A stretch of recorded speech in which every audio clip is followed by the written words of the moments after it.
പള്ളുരുത്തി സ്വദേശിയായ ആദം ജോൺ ആന്റണിയുടെ തിരോധാനത്തിന്റെ ചുരുളഴിക്കാൻ എല്ലാവരുടെയും പിന്തുണ തേടുകയാണ് കുടുംബം. നമസ്കാരം, സ്ട്രൈക്ക് ടോക്കറാണ്. ഒന്നും പറയാതെ ഒരു സുപ്രഭാതത്തിൽ എവിടേക്കോ പോയ മകന് വേണ്ടിയുള്ള കാത്തിരിപ്പിലാണ് എറണാകുളം പള്ളുരുത്തിയിലെ ഒരു അച്ഛനും അമ്മയും. ഫോണോ പണമോ വസ്ത്രങ്ങളോ എടുക്കാതെ ഒരു സൈക്കിളിൽ വീട്ടിൽ നിന്നിറങ്ങിയ 20കാരനെ കുറിച്ച് കഴിഞ്ഞ 45 ദിവസമായി അന്വേഷണം നടത്തിയിട്ടും ഒരു തുമ്പ് പോലും കണ്ടെത്താൻ കഴിഞ്ഞിട്ടില്ല.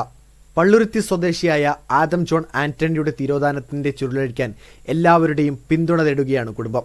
പഠനത്തിലെ മികവിന് ആദം സ്വന്തമാക്കിയ സമ്മാനങ്ങളാണ് വീട്ടിലെ മേശപ്പുറത്ത് നിറയെയുള്ളത്. മകൻ പഠിച്ചു മിടുക്കനായി ഉയരങ്ങളിലേക്ക് എത്തുന്നത് സ്വപ്നം കണ്ടിരുന്ന മാതാപിതാക്കളായ ആന്റണിയും സിമിയും കഴിഞ്ഞ 1.5 മാസമായി മകനെയോർത്ത് കണ്ണീർ വാർത്ത് കാത്തിരിക്കുകയാണ്. പുലർച്ചെ 3 മണിയോടെ വീട്ടിൽ നിന്നിറങ്ങിയ ആദം കൊച്ചി കപ്പൽശാലയ്ക്കരികിൽ വരെ പോയതിന്റെ തെളിവായ CCTV ദൃശ്യങ്ങൾ കിട്ടിയിട്ടുണ്ട്. അതിനപ്പുറം എവിടേക്ക് പോയെന്ന് ഇനിയും കണ്ടെത്താനായിട്ടില്ല. പേഴ്സ് എടുത്തിട്ടില്ല, ഫോൺ കൊണ്ടുപോയിട്ടില്ല, ധരിച്ചിരുന്ന ബനിയനും ഷോർട്സും അല്ലാതെ മറ്റു വസ്ത്രങ്ങളൊന്നും കരുതിയിട്ടുമില്ല. കൊച്ചിയിലോ സമീപ പ്രദേശങ്ങളിലോ ഉപേക്ഷിക്കപ്പെട്ട നിലയിൽ ആദത്തിന്റെ സൈക്കിളും ഇനിയും കണ്ടെത്താനായിട്ടില്ല. പിന്നെ എങ്ങോട്ടാകാം ആദം പോയതെന്ന ചോദ്യത്തിന് ഈ മാതാപിതാക്കൾ ഉത്തരം തേടുകയാണ്. +2 കഴിഞ്ഞ് ചാർട്ടേഡ് അക്കൗണ്ടൻസ് പഠനം തുടങ്ങിയ ആദ്യഘട്ടം പഠനം പൂർത്തിയാക്കിയ ശേഷം PSC പരീക്ഷയ്ക്കുള്ള തയ്യാറെടുപ്പിലായിരുന്നു. വീട്ടിൽ പ്രശ്നങ്ങളൊന്നും ഉണ്ടായിരുന്നില്ലെന്ന് മാതാപിതാക്കൾ പറയുന്നു. പിന്നെ എന്തിന് ഒരു സുപ്രഭാതത്തിൽ വീട് വിട്ടുപോയി?